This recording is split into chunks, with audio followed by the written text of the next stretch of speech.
This week brought news of a big order for a new aircraft from a major airline. And 12 months ago I would have said, so what? That happens all the time. But of course the COVID pandemic put a stop to that. And what makes this week's big order noteworthy is that the aircraft concerned isn't made by Boeing or Airbus or any of the major aircraft manufacturers. In fact, it isn't even an aircraft that exists right now. You see, the big news from United Airlines is that it says it wants to use a new electric-powered vertical takeoff and landing aircraft, which are known as eVTOLs to those of us in the trade, to carry up to 4 of its customers to and from major airports and connect with scheduled services. The aircraft is being developed by a California-based startup called Archer Aviation. The provisional agreement calls for United and its regional partner, Mesa Airlines, to spend as much as $1.5 billion to buy up to 200 of the new eVTOL aircraft. Archer says it will roll out a prototype this year and have it certified and ready to enter service in 2024.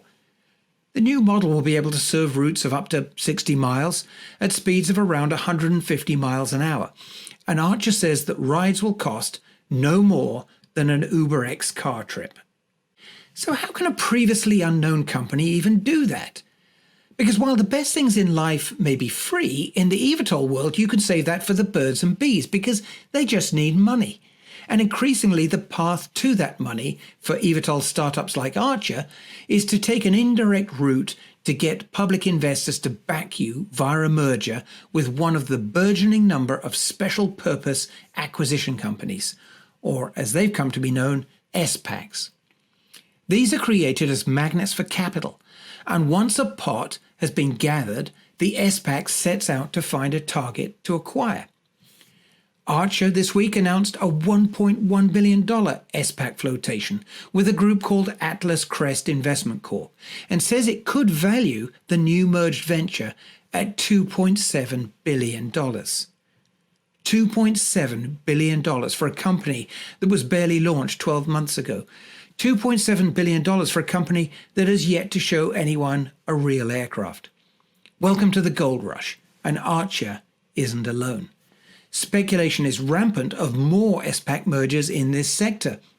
Among those being talked about as targets are Joby Aviation, which the rumor mongering says is in talks with reInvent technology partner for a deal that could raise the value of the 10-year-old company to $5.7 billion.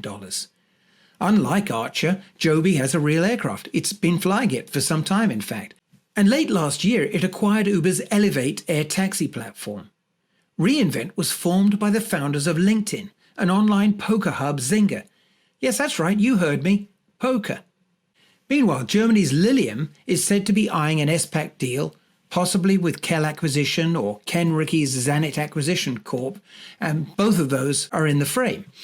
And its Bavarian neighbour Volocopter has also let it be known that it wouldn't rule out going down the SPAC track too.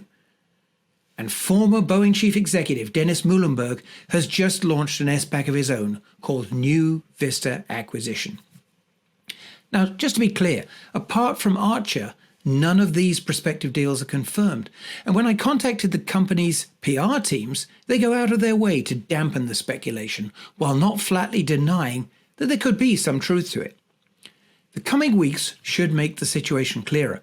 What we can say for now is that this new so-called advanced air mobility sector has started 2021 with a bang, and it seems this could be the year when the huge and totally unsustainable field of prospective new aircraft builders gets thinned out to just the real contenders. Thanks for watching this AIN video. Please like, subscribe, and share it if you've enjoyed it. Also, visit AINonline.com for all the latest on the aviation industry.